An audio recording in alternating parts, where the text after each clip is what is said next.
What's going on, everybody? Welcome to the Miami Dolphins mode, where we bring you the latest news, updates, and analysis on the Miami Dolphins. I am your host, Lennon Ewusela, and next to me I have my co-host, Juan Capellas. What's going on? What's going on, Dolphin fans? Thank you for coming on the channel, supporting us. We just want to go over, in this video, we're going to go over the last game that the Dolphins played between the Miami Dolphins and the San Diego Chargers. So let's get right into it. Go ahead, Lennon. Let's go. So let's get into the O-line. As there were some bright spots, a lot to improve on, but some key changes like not having Jesse Davis in the field, having Isaiah Prince start for the first time in his career, and he has some nice highlights. So tell us, Juan, a little bit more what you saw from the O-line that you like and that we could improve on. All right, so I'm just going to go from the right tackle all the way to the left tackle, what I saw. All right, so I looked at the film, starting off at right tackle with Prince. I like Prince. I've spoken about him before from the preseason.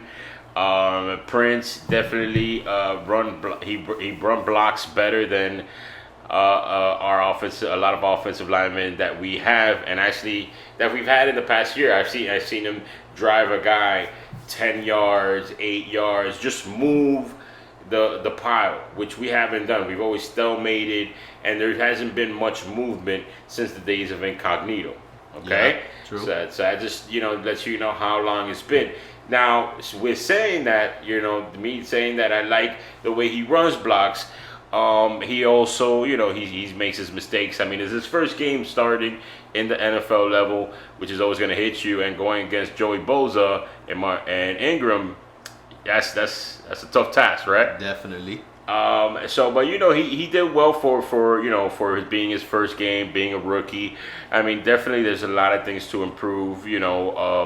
Not getting faked out, not getting beat out. But the good thing with him is that he has long arms. So even sometimes when he does get beat, he's able to recover because of those long arms, right? But it's definitely there's a lot to improve on with him, and just getting to be more familiar with the stunts, blitz, and all these packages, will go with time. But I do like how he run blocks. All right, but there is a lot to be worked on. And I skipped this, but as the whole offensive line, they didn't have a bad game, but they didn't have a good game. Let's say they had a game in between. They had an okay game. All right, so they're in between bad and good.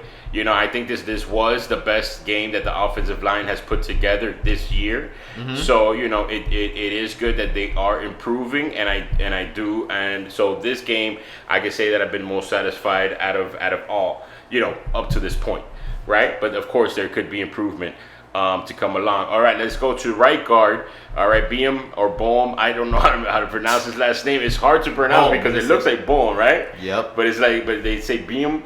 I like this was his first start. Last game he played a little bit, but this is a start. He's aggressive. He has a little nasty streak to him. I like that. He hits. I mean, he made his mistakes as well. Same thing as Prince. He guys to get the stunts down. He's played in the past. It's not his first or second year. He has a little experience behind him. But I like his aggressiveness, and I like the combo between him and Prince in that game. If you notice, I think it was at least, maybe, I don't know, I'm not going to say exact numbers, but I would say about 70% of the runs were out to that right side. True. Of that offensive line, and the holes were there, and Drake looked like he was comfortable going to that side. Okay, but yeah, there's definitely room for improvement for him, but I do like his nasty streak. I do think that he does need to just practice a little better, get to know things. And of course, when you have offensive linemen starting their first game, there's only that many plays that you can play because they don't know the whole playbook, right? That's true. Okay, so let's go over to center. Let's go to Daniel Gilgore. Daniel Gilgore, he's a veteran. He's 31 years old. He's been around. All right, he's the type of guy that knows where to go. He knows how to pick up stunts, and he's very serviceable. He's not gonna overpower anyone. He's not on the screen pass, on the screen play. You can see him pick up one of the linebackers there. Him and BM did good on that run out. So he's a little athletic. He's the captain, I would say, of the offensive line. You could say that. So he keeps everybody together. Usually the center, is the one that communicates the most with everybody because he's right in the center. He's controlling the ball, the snap, and all that. So he could definitely, of course, there's always room for improvement, especially going to the second level and protecting a little more. Okay, now Dieter, let's go to left guard. Dieter, you can see that he progresses every single week. He's getting a little better, but he's still having those rookie games, where sometimes he looks a little lost, and also sometimes he's getting a little overpowered. Also, I think that this off season he really needs to spend some time in the weight room. Yep. He's not that weak, right? But he's getting overpowered a couple times. But he does look better week to week. He could be better in the pass. He could be better in picking up stunts. Most than anything, picking up stunts when they do the slant and the come around, or picking up a blitz and so on, right? Jamarcus Webb, the left tackle that we had. I mean, for the amount of time he's been with us, 3 weeks, right, Lennon? Yep, 3 weeks. Like 3 weeks he's been with us, and he's moved from right tackle the first 2 games, and he went over to left tackle. So for the situation that he's been in, he's done okay. But of course, he's getting beat a couple times here and there. He needs to be a little more aggressive on the run. He's not as aggressive as Prince is. But for the time that he's been here, it's you could say it's at least respectable. Type of game. So that's how I feel about the offensive line so far. All right, so definitely lots of room to improve, but at least we see some improvements from the O-line, from the ever-changing of the lineups, and there's still some tiny cohesiveness in there. Yeah, I think we've had like 10 different offensive linemen since the beginning of the season. 10, not bad for going to our bye week 5. Yeah, right. So it's definitely been a challenge. And speaking of challenge, and with the O-line, that ties in with the QB who needs that O-line help, Josh Rosen. He was 17 for 24, 180 yards, 1 pick, 1 touchdown. He had some nice times where he was, had a nice pocket in there and looked at the receiver. So what do you think of Rosen, and how did he look out there? Rosen, I mean, the first half, he had a great first half. Yeah. It wasn't even good. It was great. Right, he was the ball, just the ball placement where you see where he places the ball, the touchdown with Devontae Parker. That was stride for stride, man. Right there, right in the numbers. You know what I mean?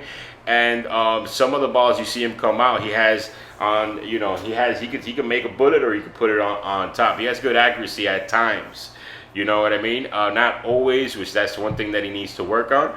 But also in the first half he did good until Kellen Ballage dropped the pass. He didn't have an incompletion. He was 6 for 6.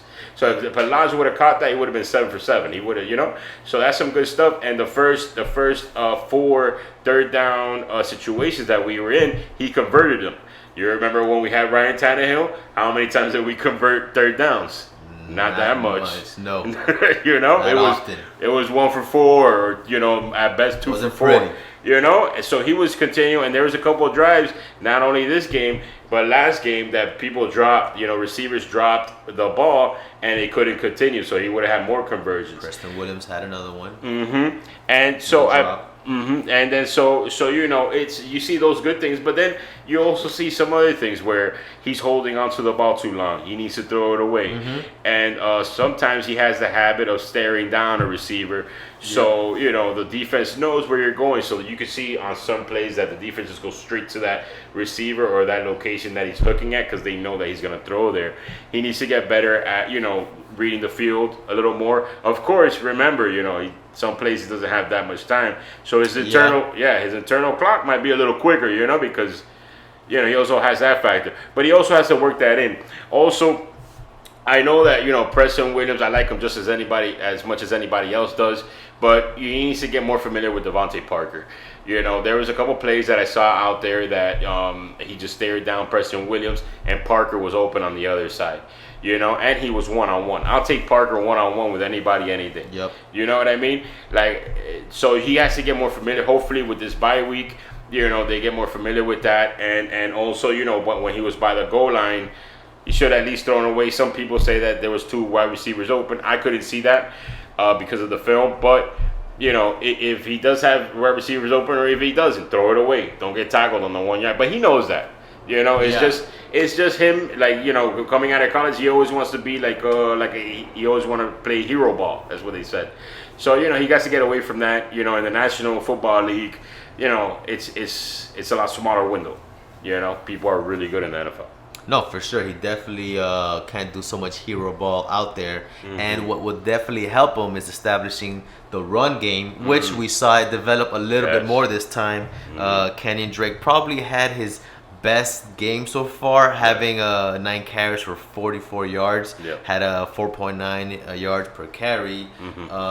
Fumbled the ball. At least we recovered it. Yeah. But at least Drake had some good, had a good game, and then we also saw a little bit more of Mark Walton step to the plate. Yeah. And then Balaj, of course, seems like he get downgraded a little bit more in that depth chart. So, what did you see from that rushing game? All right, well, definitely Kenyon Drake. I think that you need to feed him, man. I think he's one of the best players, if not the best player that we have on offense as of right now.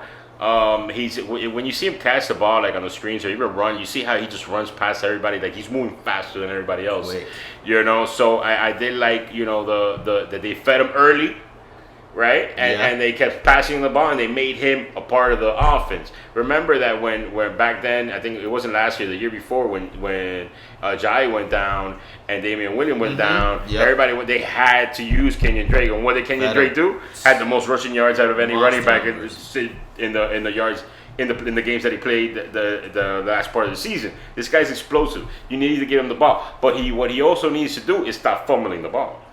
Right? That would help, yes.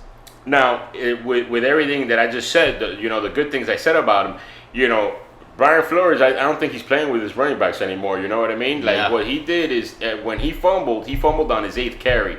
Drake only had 9 carries in the game, so he only had 1 more carry for the rest of the game. And then after he fumbled the ball, Mark Walton was started getting the carries. Why? Because Kellen Balaj dropped that pass. You see what I mean? So he's being more like, okay, if you fumble, I'm going to take you out of the game. Yep. So you better not fumble. If you drop the pass, Kellen Balaj, I'm going to take you out of the game, and I'm going to put Mark Walton. And let me tell you something, Mark Walton isn't making too many mistakes. Yeah. You know what I mean? Good point. And it's good to see a guy from from Miami come out there. We always represent for 305. But these those are 3 good running backs. If they could stop making these mental errors or these mistakes, right? And we could establish the run and leave our defense, off the field more. Yeah. It's just gonna make the whole team better. It's gonna open up the passing game. It's gonna open up the screens. It's gonna open up, and it's gonna keep our defense down. So they just need to stop making those mistakes. But I do like that they gave the rock to Kenyon Drake in the beginning, and they kept feeding him. Feed the beast, man. Feed the Definitely, and he had 3 catches for 29 yards, which is pretty good. Mark Walton contributed with 2 receptions, for 11 yards. And then other contributors in the receiving was, of course, Devontae Parker, who had 4 receptions for 70 yards with a touchdown. And then Preston Williams had 4 catches for 46 yards. And then we saw some Isaiah Ford as well, too, who we saw him make some highlights during the preseason. So we got to see him again out there as well. So what'd you see with the receiving corps out there? The receiving corps, I think they're getting better. They're switching up quarterbacks. First they had Ryan Fitzpatrick, now they have Josh Rosen. And the thing is with the offensive line and all the things that have been going on with them, the longer routes we haven't been able to do. So it's been like shorter type of stuff, and we need the run game to be good in order to set those up, play action and things like that. And then we always have to max protect. So when you have to max protect, you can't put those many receivers out there because you need one, 2 tight ends in, right? So that's 5, 7, 8, 9. That only leave with the quarterback and the running back. At least only leaves 2, maybe 3 receivers that could run routes at a time when you max protect. So it lessens the amount of routes that you could do or the trickery things that you could do and less people they have to cover. But I do think Devontae Parker's having every single game he has a good play. And he's been consistent every single game on making good plays. I think that they should revolve more things around Devontae Parker. He hasn't dropped too many passes, and and make him the number one receiver because Devontae Parker is the number one receiver. Yeah. You get what I'm saying? Preston Williams, it looks good, and he could be the number one receiver, but we already have one in Devontae Parker. All right, so if you make him go into that, they double, then you got Preston Williams being open over here. Plus, in the future, we're going to get Albert Wilson. I do help out. Yeah, I do like Isaiah Ford coming on because he has short hands. He doesn't really drop many passes, and that's one problem that we've been having with the receivers. The tight ends. Also, I can put them in the receivers. They're not able to run too many routes, man, because not really. They gotta block. They gotta help with the blocking, so they gotta stay in a lot. Yeah, as a matter of fact, the only tight end that had a catch was Nick O'Leary with one catch for 9 yards. So hopefully they could get a game plan to get the tight ends more involved, especially Gesicki, who should be utilized a lot more out there. But speaking, of being utilized and being out there a lot more, is our defense, who has to do a lot out there. Yeah. So it was a tough game. We did, lost by 20 points, which is better than the previous weeks. Yeah. But either way, tell me about, we still had some highlights like Raekwon McMillan, who's right now balling out. He's doing great. Yeah. Taco Charleston, who just came in and he's doing great, just got his second sack. So tell us what you saw good about the defense, from what players and what they're doing. Well, the defense, against the run, I think they had the best game. They did. They had their best game of the season.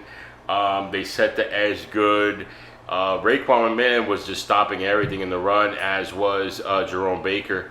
I think they said something that he's like the top 5 linebacker against the run so far this year. And you can see it. He was just there. He was getting tackles in the backfield. He was stopping them right there, And our interior D line, they're just getting better, man. They're holding down their blocks. Their holes. They're plugging it up. They're not getting moved out of the way like before. They're still getting moved, but not as much as they were in this game. They're holding their ground a little more, and the linebackers are getting to the ball carrier a lot better, and they're tackling better. Right, from the first game, remember against the Ravens, they didn't tackle anyone. Right, now they're tackling, and so you see these things, and you see the improvement there. What the thing with the defense is, what they got to do is on third down, because they get to third down, right? But then on third down, they give up the first down yards, and that because they've gotten to third downs quite a bit, and it just kills us. They're hurting themselves there, and it's they gotta stop letting people get the it's usually passes on third down, and as for the secondary is good. Eric Rowe, I think he's having bad few games. These first 4 games have not been good. No, they've definitely been taking advantage of that side of the field with receivers, and they just keep throwing passes. And anybody that gets thrown that way is almost guaranteed to get some yardage or some catch. Yeah, and then what he plays too far off. I think I don't know if he's doing it or if the coaches are doing it, but it's like he's playing not to get burned downfield, and they're just catching everything underneath. That coverage needs to get better. I think who I like Webster. Yeah, Webster's been getting some nice coverage on people, and 2 tackles, and he just we got him off of free agency. He wasn't even with us in the preseason, and like most of our defense, right? Yes. So or most of our offensive line. But and Avery Moss, I like Avery Moss. How's he going in there? John Jenkins, Devon Gottschalk, against the run, man, he's beasting it up. Christian Wilkins, every single game, you see a small amount of improvement. Yeah, a small amount of improvement. If it keeps going that way, by the end of the year, he's going to be pretty damn good. You know what I mean? Like, you see some improvement on there. He's just getting to know the game now. 4 games under his belt, but he's a tough guy. I like how he's playing, man. And I think the defense is improving. But the thing is that they're getting gassed, man. They're getting gassed. But the Chargers, on the third quarter, they had a 10.5-minute drive, and they only gave up a field goal. It wasn't even a touchdown. That's true. So I mean that shows resilience of being there. 10 and a half minutes, man. That's a long time for a defense. A long time. Especially the big guys. Especially in Miami. And especially in Miami. And the good thing is that these big guys, they've been out there all on, but I do not see any quit in them, man. That's awesome, man. Of fight and dog in them. Yeah, I don't see any quit in them, and I like that. And then on top, to round it all off, the third phase of the game, which being the special teams. Again, Jason Saunders had 2 key missed field goals this game, which would have definitely helped us out in the first half. Yeah. And Jakeem Grant, this is doing his thing with the kick returns and the punt returns. Actually, he didn't even have a punt return. No. And then we have at least Matt Hack is averaging 51.5 yards per punt. So tell me what you're seeing from the special teams and what we're not seeing, what we need to improve on. The special teams, I mean, in the first 4 games, they've made their amount of mistakes, man. And if in the first couple of games it was Jakeem Grant, poaching the punts. Yes. And this game he had a good run. He went up to the 35, almost to the 40-yard line, and we had a hold. And then instead of being on the 35 or the 40-yard line, we're on the 5-yard line, and that's where Rosen almost got safety. Yeah.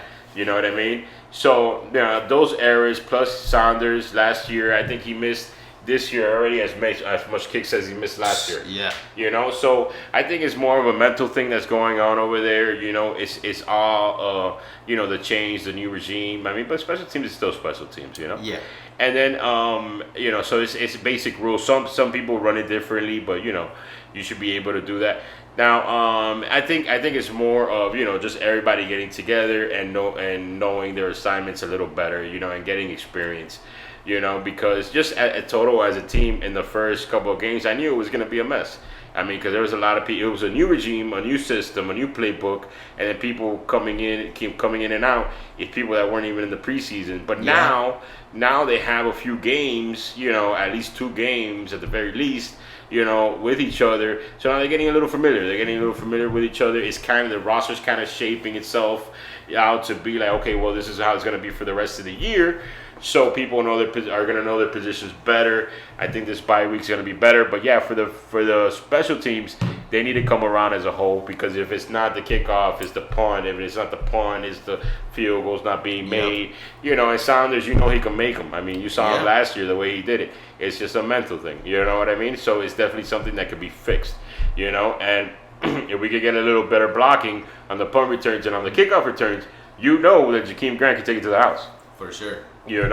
And then we just need to stop hurting ourselves with that penalty. I mean, I think that penalty was big, because we could have been at the 35, 40-yard line, and we wound up on our own 5. And I think that was a big deal, because look, we were in it all the way until the fourth quarter. We were in it. We were still in it in the third quarter. That's true. You know what I mean? And if we would have got those 2 kicks at 16, we would have been one possession away all the way to the fourth quarter. You know what I mean? So, it's mistakes. It's our own mistakes. We're shooting ourselves in the foot, because we set ourselves up to do good. The Dolphins set themselves up to do good, but then they shoot themselves in the foot. So they need to stop shooting themselves in the foot, because when you don't have that much talent, you can't make that many mistakes. Well, that too, and especially, they just got to keep growing to know how to, gel together and work together and help each other out, have better communication, more continuity within the team. So hopefully we get to see this, or they get to see this themselves during the bye week, and then coming off the bye week, they're going to face off the Redskins, who they have their own issues as well too. Yeah, they got issues. They got a lot of issues. They'll be playing here in Miami. So this will probably be a game where I think we would definitely have a good chance of winning it. Yes, so me too. what are some things at least you hope to see when we play the Redskins that we could build on from the previous game? A full game, not just a half. That would be great. We've been outscored 81-0 in the second half. Yeah, a full game, playing a full game. But don't be worrying about the second half and then forget about the first half. I'm talking about a full game. The same thing you did in the first half, do it in the second half. Play a full game. That's what they need to do. And then with a team like this that just gets their roster completely stripped down and then build right back up, that's you're gonna have your ups and downs, but. Yep. Now and these are things are expected, but you can see the improvement. So after a bye week, after looking at film, after having some familiarity with the person be next to you, it should be for a better game, man. For sure, definitely. We're definitely going to look forward to that. And that'll definitely wrap things up. I am your host, Lennon Euseda. I'm here with my dog, Juan Capeles. Yep. If you haven't subscribed to the channel, please hit that button and like our channel so you can hear more latest news and updates on the Miami Dolphins. Juan, any last words? Go Dolphins. Go Dolphins. All right. Peace.